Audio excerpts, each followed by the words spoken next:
So let me ask you this. If success was watching your money habits, would it say, he's coming my way, watch out, she's heading towards me? Or would success say, yeah, I don't really recognize them? I can tell you this, the clients who had major net worth changes was because of the habits year in and year out, paycheck after paycheck, month after month, year after year. Hi, I'm Mike Potter, and I'd like to welcome you to the True Wealth Financial Show, a show dedicated to providing you the information and inspiration to navigate financial decisions, intentionally build wealth, and retire with confidence. I appreciate you taking the time to tune in. Please feel free to like, share, and subscribe so you don't miss any future episodes. Additionally, you can find more information and resources on our website at truewealth.show. And now, let's get on to this week's episode. Hello, and welcome to another episode of the True Wealth Show. As always, thanks for taking the time to tune in. I'm glad you're here and investing in your financial future. Hey, today I want to talk about habits and the power of habits as they apply to our money and specifically building wealth. I've read a couple books on habits in the past, and we're going to unpack some of the concepts in here that hopefully will be of interest to you today. So what is a habit?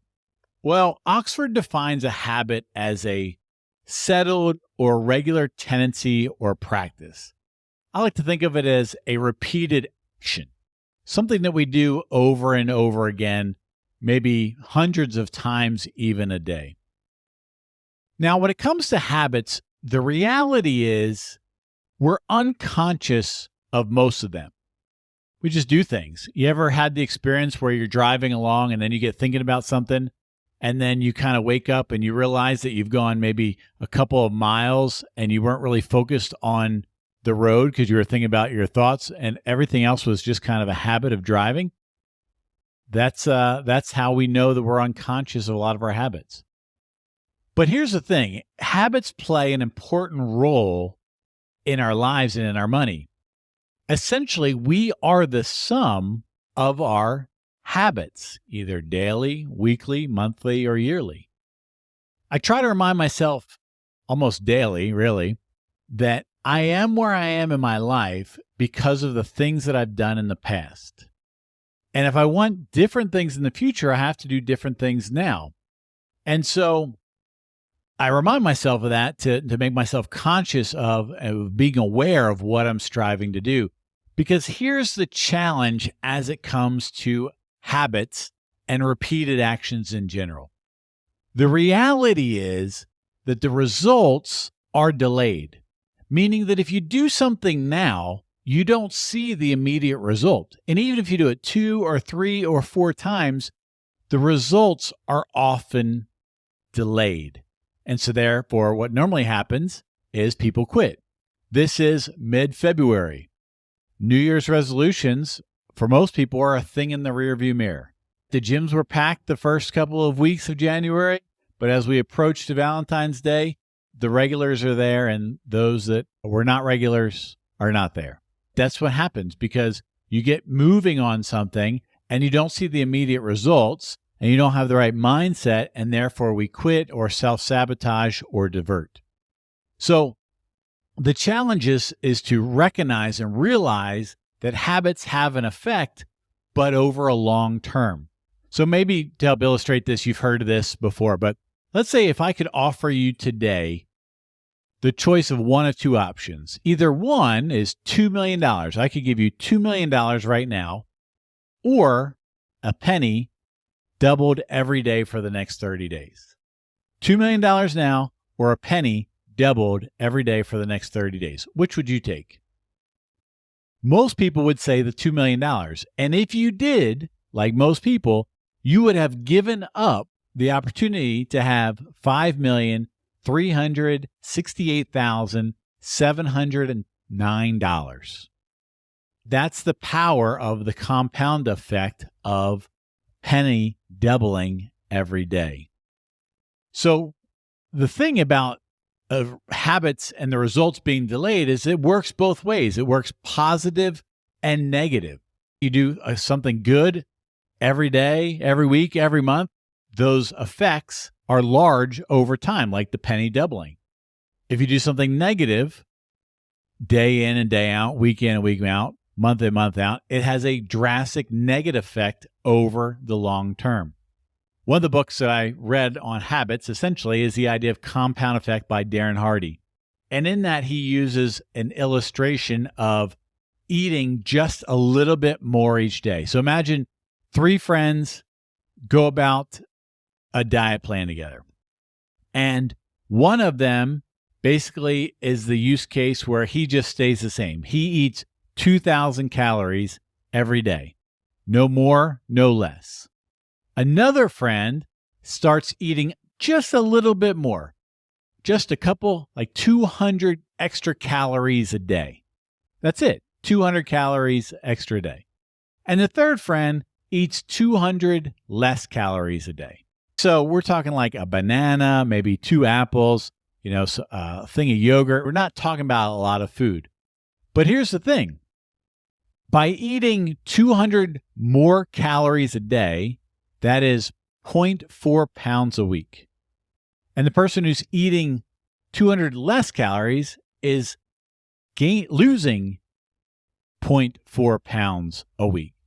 And if you were to come look at them after, 8 weeks, almost 2 months of eating like this, the results will be negligible. The guy who's eating more would weigh 203. The guy who's eating the same would be still 200. And the guy who's eating, 200 calories less a day would be 197-ish. So if you looked at them 2 months into this dieting program, the results are negligible.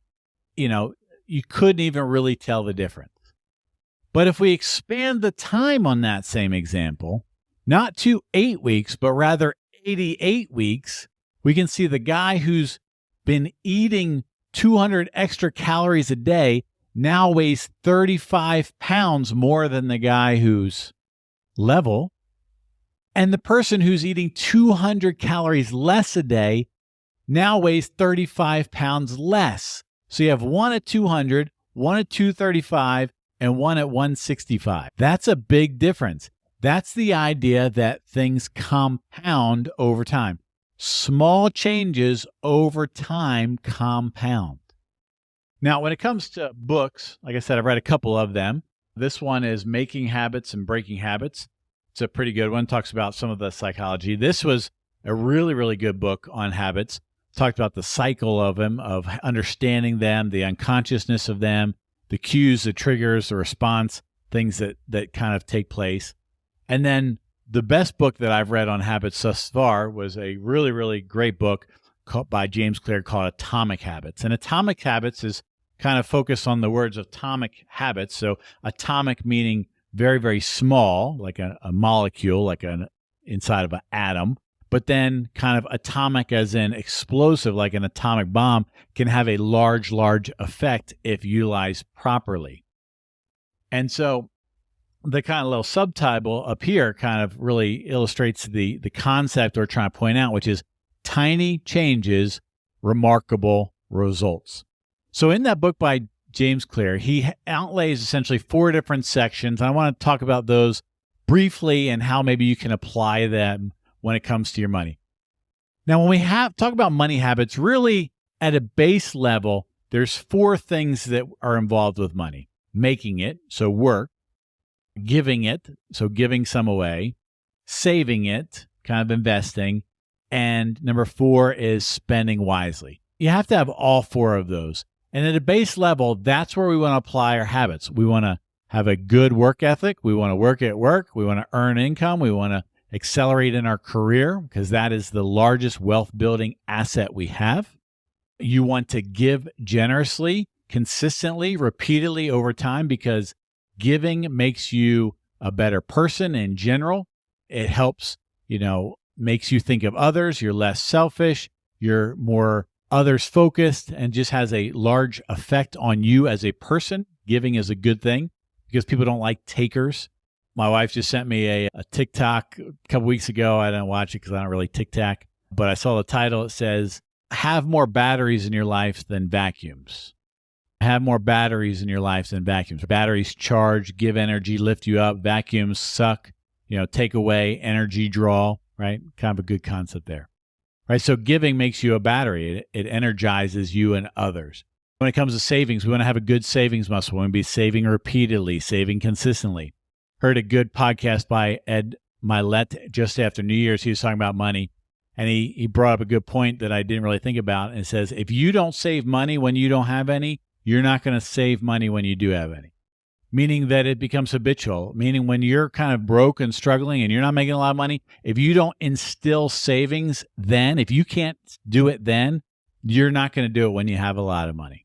So savings is a muscle that has to be developed, and spending wisely, being intentional, focused, disciplined regarding our spending. So we're going to apply these concepts kind of to those 4 areas when it comes to money.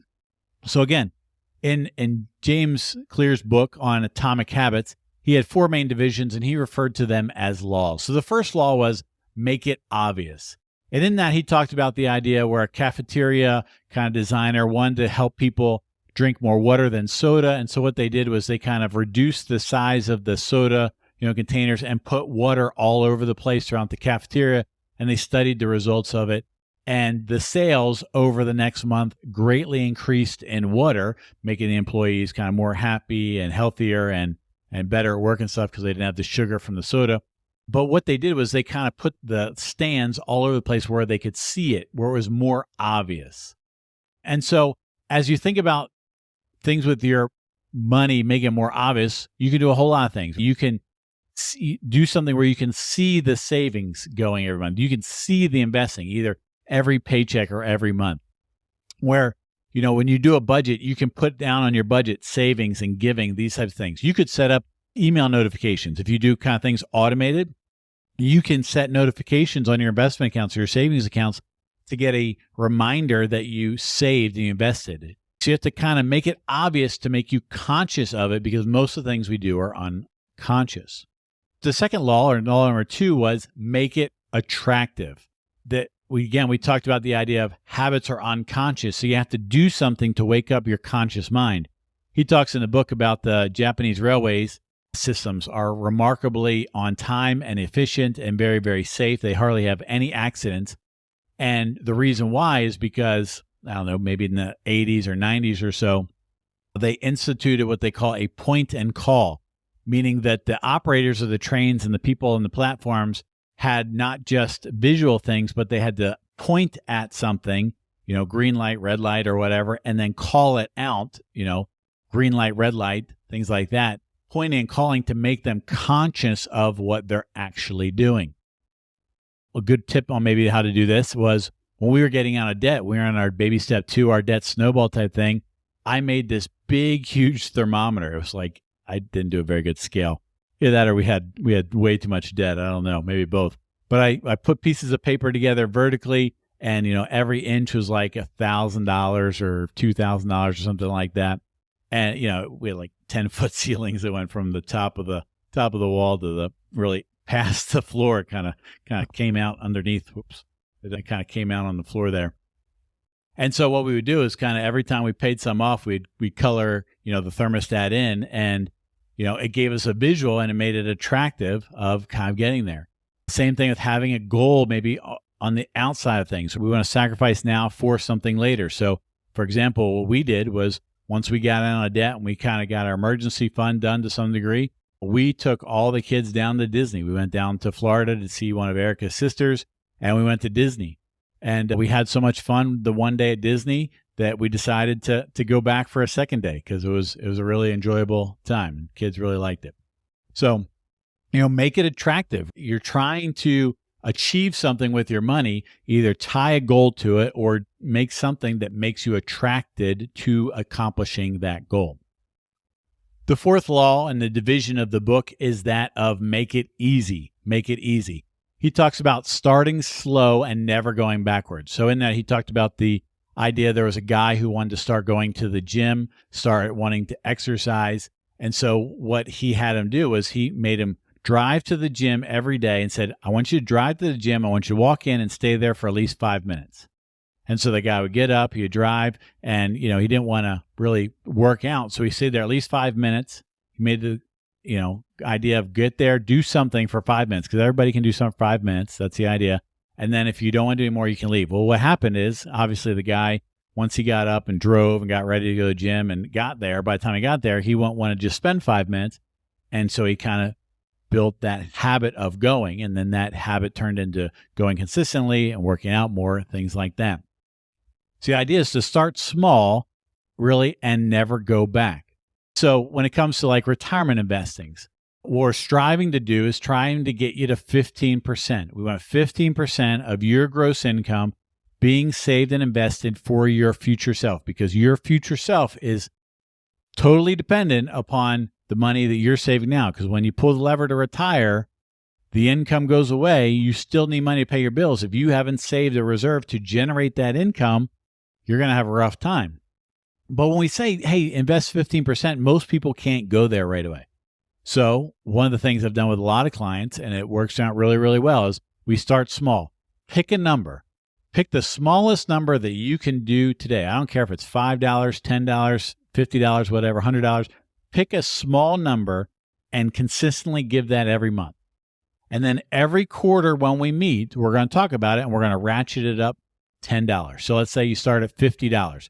$50 a month. Most people have $50 a month that they could save for their retirement. Is it going to give you a ton? No, but that's not the point. What we're trying to do is we're trying to build a habit of investing. And the next quarter, we ratchet it up. So 50 becomes 55. And then the next quarter, we ratchet up. 55 becomes 61. And then we ratchet up. 61 becomes 67. And every quarter, we just increment it up by 10%. And slow and steady, you look up and you're investing, 10, 15% of your income into retirement, but we got there one quarter at a time. Start small and never go backwards. The last law that he talks about in this book here is that of make it satisfying. Make it satisfying. He talks about habit trackers and accountability partners and stuff like that. I told you about the debt snowball chart that we kind of made, that thermometer that we had. I had it on a spreadsheet too, but I want something more visual, right? Kind of going back to the idea of make it attractive. And so we made that thermometer. Well, what happened to us is once we got out of debt, I didn't have something to look at. I didn't have something to kind of motivate me. We actually stalled out on baby step 3 of getting that emergency fund for a long time. It took us like almost a year to knock that out because we had a really long debt snowball, a lot of sacrifices. We wanted to kind of upgrade some stuff and kind of reward ourselves, things like that for our hard work. But we had to get moving on the wealth building side. So what I started doing back in 2014, almost 10 years ago, is I started myself a net worth chart. So at least every year, sometimes twice a year, I would go in and calculate my net worth and I would chart it out and I would see the progress kind of going up and to the right. And that made it satisfying. I knew that the work I was doing was building hope of a better financial future. I knew that the sacrifices and the diligence that I was applying week in and week out was having a compound effect. And the thing is, over time, that train gets moving. It gets moving a lot. We've just done this. I've done this for all my clients, my planning clients as well. We just did this Q1. We kind of do it right after New Year's. And some people had, over $100,000 of gains last year. The market did really, really good. So that helped. Property values kind of increased to some degree. So that helped. Plus the earnings that they made, their savings is up. And so some people had, really, really, really good years. And they're like, wow, this is great. Others looked at theirs and was like, I don't know. I mean, is that good? Generally, if you have to ask if that's good, it's not that good. But here's the difference. And when I told them, some of those folks who were kind of struggling, like, I don't really know if that's good, is, hey, we're getting the train going. In those first early years, the progress isn't a lot. It's like those first 8 weeks of kind of losing weight. You lose weight for two months and you lose 3 pounds. That's not very satisfying. That's not very rewarding. That's not very helpful. That doesn't want to make you want to keep going. But here's the thing. The more you do it, those compound effects get larger and larger and larger. So the people that had the big gains last year, it wasn't because of the things that they have done last year. It was because of the things they've done the multiple years before that. So what's the difference? The difference is their habits. So let me ask you this. If success was watching your money habits, would it say, he's coming my way, watch out, she's heading towards me? Or would success say, yeah, I don't really recognize them? I can tell you this, the clients who had major net worth changes was because of the habits year in and year out. Paycheck after paycheck, month after month, year after year. It's the habits of going to work every day, living on a budget, spending less than you make, saving money, staying out of debt, continually paying down your mortgage, investing for your future. That is how you build wealth. Tiny changes, remarkable results. Your micro action for the week. We all have habits. Identify a key habit that you can either start or stop that will help your money, not necessarily in the short term, but in the long term. Ideally, you're looking for what we call a lead domino. So if you ever played dominoes, you hit the one domino, kind of falls down and kind of makes that type of thing. That's what you're looking for. You're looking for a lead domino that if you start doing that or stop doing that, whatever the case might be, it'll set other things in motion. Maybe you can help encourage others by putting your habit that you're going to start or stop in the comments below, and we can share some ideas. Today, we talked about habits. We talked about what they are. We talked about the compound effect. We talked about the 4 areas of work, savings, giving, and spending when it comes to habits. We talked about the 4 rules inside of Atomic Habits and how you can apply some of them to your financial journey. So I hope this has been helpful for you. If you have any questions or comments, please feel free to leave them below or send an email to mike@truewealth.show. And until next time, I hope you have a great day. Thank you again for taking the time to watch this week's episode of The True Wealth Show. I encourage you to like, share, and subscribe so you don't miss any future episodes. Please feel free to visit www.truewealth.show for more information and resources. One final note as we wrap up today's show. While I hope the information you've been provided has been insightful and valuable for you, it's really for information and educational purposes only. Prior to making any decisions or taking any actions, I'd strongly encourage you to reach out and talk to your legal, tax, estate, or financial advisor who's familiar with the unique circumstances of your situation. Thanks again for taking the time to watch it. Hope you have a great day.